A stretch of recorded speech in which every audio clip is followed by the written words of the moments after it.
jërë ngeen jëf ñu ngi nuyu ñëpp di leen sant aussi ci activité bi nga xam ni ginnaaw bi nga xam ne le président de la République son excellence monsieur Macky Sall acté na la réouverture des classes pour ce mardi 2 juin jeunesse bi nga xam ne ñoo nekk fii au niveau de la commune de Thiès Nord daal di décidé wu ni nag dañuy boole suñuy juróom ak suñuy fukk xool nan la ñuy accompagner la possibilité de la réouverture des classes pour que suñuy ndongo yi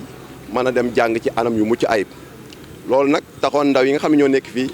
initié woon benn opération bu ñu tuddee woon aar suñuy ndongo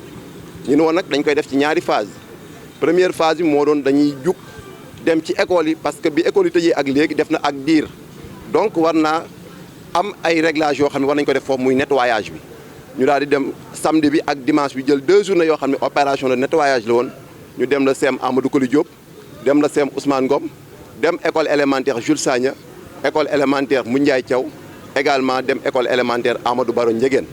bi nga xamee ne dem nañ nettoyer école yooyu ba pare ñu ne naam nettoyer nañ école yooyu tamit waaye dinañ boole suñu doole as ñëw ci lu ñu yor kat daal di koy booloo doon benn say ngir mën a xeex mbas mi jàppale suñu jarbaat yeeg suñu rakk yi nga xam ne ñoom ñooy dem ci classe yi di jàngi ñu ne nag dañuy wut lu mel ne ay produits détergents wut des masques wut des lave-mains dem jébbal ko école yi pour mën leen a jàppale ci xeexu mbas mi ndaam état dina jël ay dispositifs yóbbu fa waaye nag xam nañ ni daanu jajul suuf ñun ñi nga xam ne tamit ay doomu gox bi lañ war nañoo boole suñuy juróom ak suñuy fukk dem en appoint jàppale leen ci loolu su ko defee ñu daal di jël lu mat fukki école ci fii au niveau de la commune nord ni dañuy dem jébbal leen ay dons école bu nekk dañ leen jox ñaari lave-mains jox leen ñaari gel antiseptique grand modèle jox leen un carton madar un carton eau de javel également jox leen 100 masques mu nekk un appui boo xam ni jeunes yi nga xam ne ñoo nekk au niveau de la commune nord ñoom ñoo dajale seen i doole pour def ko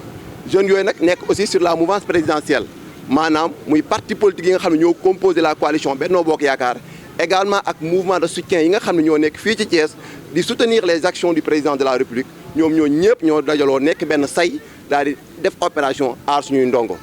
bi loolu amee nag dañ ciy gërëm ñoo xam ne suñuy mag lañ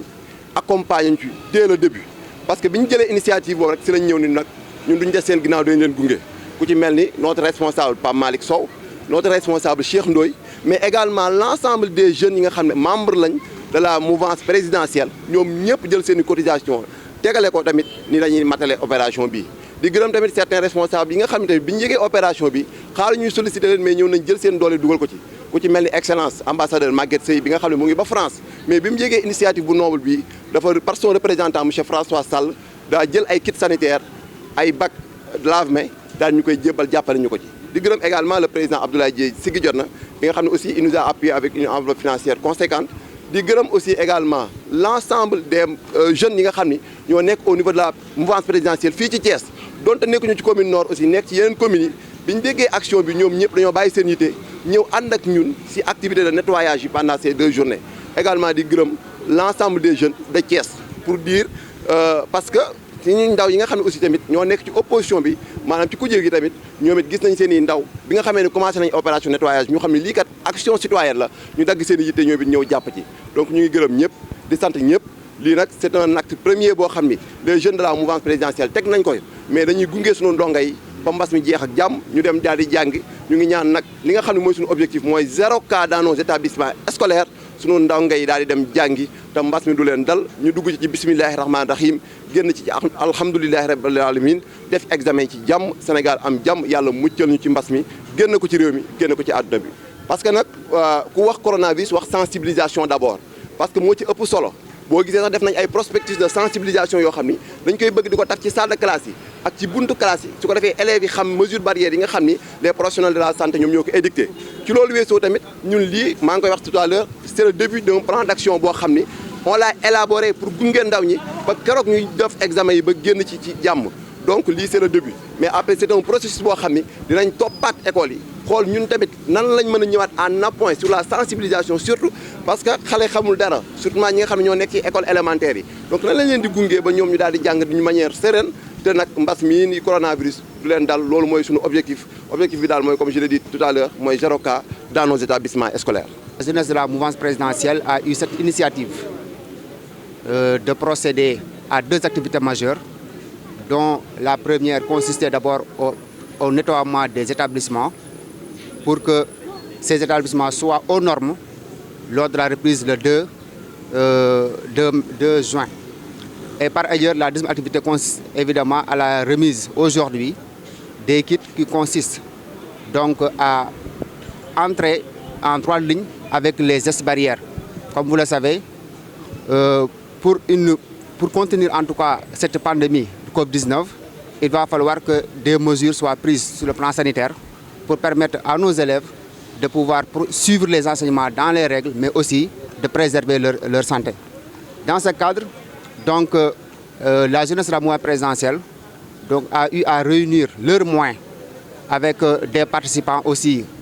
qui sont des responsables au niveau de la zone nord et également au niveau de Thiès, qui ont mis leurs moyens ensemble pour non seulement accompagner l'État du Sénégal dans cette politique, mais surtout préserver la santé de nos élèves. Alors c'est pour cela aujourd'hui, nous allons procéder aujourd'hui à la remise des dons au niveau des différents établissements et nous remercions de passage toute cette jeunesse de la mouvance présidentielle, mais également remercier toutes les bonnes volontés qui ont eu à participer à cet élan de solidarité qui va permettre aujourd'hui au moins de préparer une bonne rentrée le 2 juin, Inch'Allah. Donc le nombre d'établissements ciblés aujourd'hui au niveau de la zone nord, dans la première phase, sont au nombre de 10. Et nous allons compléter le reste d'ici les jours à venir pour permettre en tout cas non seulement à la communauté éducative de reprendre les enseignements dans la tranquillité, mais aussi tout en préservant ce qui est important, c'est notre santé. Évidemment, nous sommes toujours en tout cas dans l'action. Bien avant même cette activité, tous ces jeunes que vous voyez ici et tous les responsables de la commune, en tout cas du Sénégal, ont eu à initier des activités consistant à préserver la santé des populations. Et à la suite de cette remise, nous allons évidemment mettre un comité de suivi qui va permettre en temps réel de recueillir en tout cas la situation pour au besoin alerter en tout cas l'autorité à qui de droit. Et dans cette terrain, je pense qu'aujourd'hui nous allons réussir la reprise des enseignements.